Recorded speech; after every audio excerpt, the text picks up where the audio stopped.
This is Channel 9 Eyewitness News at 5. Coverage you can count on.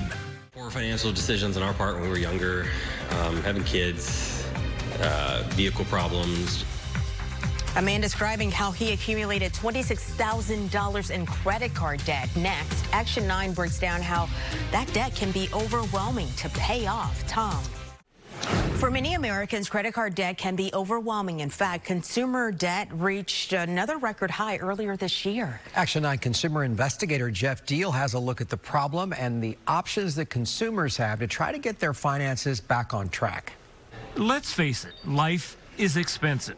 And if people aren't careful, consumer debt can creep up on them. Poor financial decisions on our part when we were younger, having kids, vehicle problems. A few years ago, what Brian Hodge from Lake Mary described as everyday American problems landed his family in a financial nightmare. It was probably easily $1,000+ a month and just like decent minimums. And so, you know, principal and interest, it was never going to go down. At the time, a financial advisor even recommended they file for bankruptcy. It's just scrap and you can call it done and start over, but we didn't want to do that. Maybe it was a bit of a pride thing.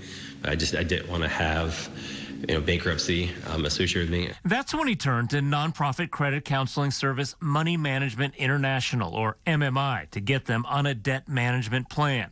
It included working with creditors to lower interest rates and consolidate their unsecured debt to one payment. We first assess folks' goals, right? What is it that you're trying to get accomplished? How did you get into the situation that you're in? Emanuel Rivero said in Florida, they've seen a 78% increase in the number of people asking for help managing consumer debt compared to last year. The amount of debt is higher, too. Credit card debt in the U.S. hit a record high in the second quarter of this year, a whopping $1.14 trillion. For those trying to manage it themselves, he recommends paying off the highest interest loans first, although he realizes some people feel more motivated paying off the smallest debts first to minimize the number of creditors. You know what?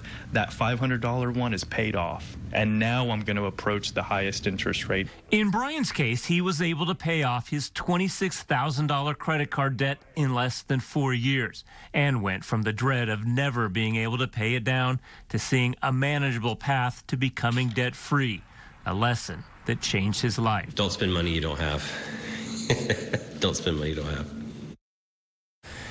And Brian said if he and his wife want to splurge on something, they now just make sure they have enough money in the bank to pay it all off. Some good advice there. We're going to put more information about paying down debt and these debt management plans in the Action 9 section of our website. For now, live in the studio, Jeff Deal, Channel 9 Eyewitness News.